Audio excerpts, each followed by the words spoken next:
بسم الله الرحمن الرحيم. ازيكم يا بنات، عاملين ايه؟ يا رب تكونوا بخير.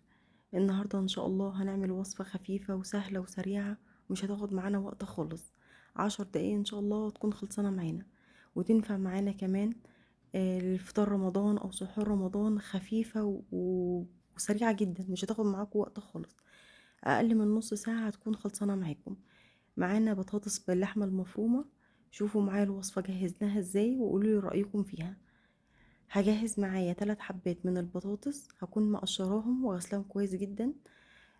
هجهز معايا ميه مغليه، وهحط فيها معلقه من الملح. البطاطس انا قطعتها مكعبات بالشكل ده، اي تقطيعه. مش شرط تقطيع معينه. هسيبها هسلق البطاطس في الميه المغليه تقريبا 10 دقايق. طبعا على حسب نوع البطاطس، في بطاطس بتطول شويه في السليق، وفي بطاطس بتتسلق بسرعه. احنا طبعا بنشوفها بنتابعها وهي على النار. هتاخد معايا من 10 دقايق لربع ساعة. أول ما تغلي معايا هدي عليها النار واسيبها تتسلق براحتها. هكون بقى على ما تتسلق البطاطس هجهز معايا اللحمة المفرومة. معايا معلقة من الزيت، ومعايا بصلاية كبيرة مقطعاها مكعبات صغيرة. هشوح البصل مع الزيت. انا مش عايزه البصل لونه يغير ولا حاجه، انا مش هسويه، انا يا دوبك بس البطاطس هتدبل، البصل هيدبل. هحط عليها اللحمه المفرومه. خلاص البصل كان دبل كده بالشكل ده. هحط عليه نص كيلو، معايا نص كيلو من اللحمة المفرومة. وتقدروا كمان تعملوها بأقل من الكمية دي، يعني تقدروا تعملوها بأقل من نص كيلو. ممكن ربع كيلو حلو قوي على الصينية، بردك هتطلع معاكم حلوة ان شاء الله. حطيت نص كيلو من اللحمة، وأول ما اللحمة لونها يغير من تحت أنا مش هقلبها، أول ما لونها يغير هبدأ أقلبها. خلاص بدأت تاخد لون من تحت، قلبتها كده بالشكل ده. تقدروا تزودوا الكمية برضك بتاعة اللحمة المفرومة، لو انتوا هتقللوا في الكمية تخلوها ربع كيلو. تقدروا تزودوا شوية من الخضار، يعني ممكن تحطوا فلفل او طماطم، شوية فلفل الوان. انا هنا حطيت جزراية بس. حطيت جزرة غسلتها كويس وقشرتها وبشرتها بالمبشرة. حطيتها على اللحمة المفرومة. وهحط نص معلقة من الملح، ونص معلقة صغيرة من الفلفل الاسود، وشوية من البابريكا، وشوية من بهارات اللحمة.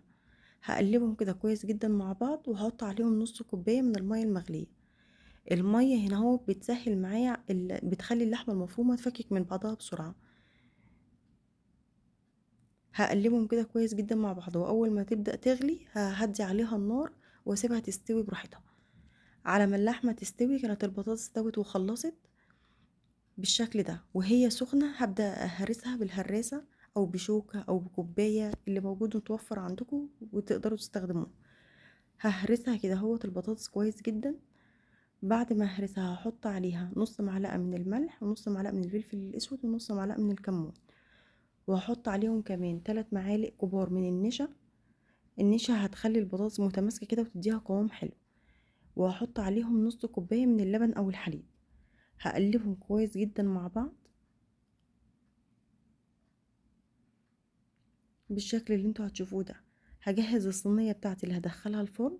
دهنتها دهنة صغيرة خالص من الزيت، مش عايزين الصينية عندكم ما بتلزقش وكويسة عندكم بتقدروا تستغنوا عن مسحة الزيت دي. هحط بقى البطاطس بتاعتي واوزعها كده في الصينية. هفردها بس كده كويس. بعد ما فردتها ووزعتها كويس في الصينية هنزل عليها بقى باللحمة المفرومة. برضو هنوزع اللحمة المفرومة بالشكل ده.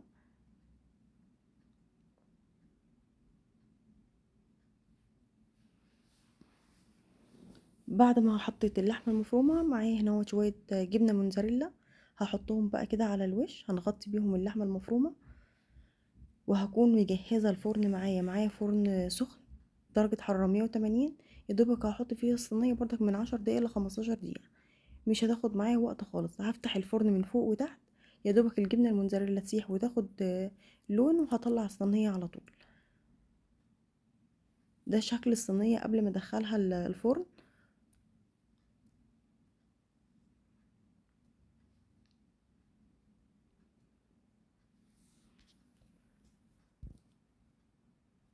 وده كان شكلها بعد ما طلعت من الفرن، ما اخدتش وقت خالص وطلعت على طول 10 دقايق زي ما قلت لكم.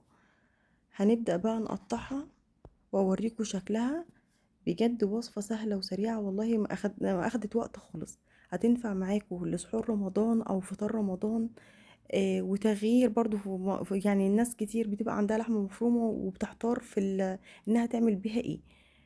فدي أفكار إحنا بنساعد بيها الناس، ويا رب إن شاء الله تكون عجبتكم.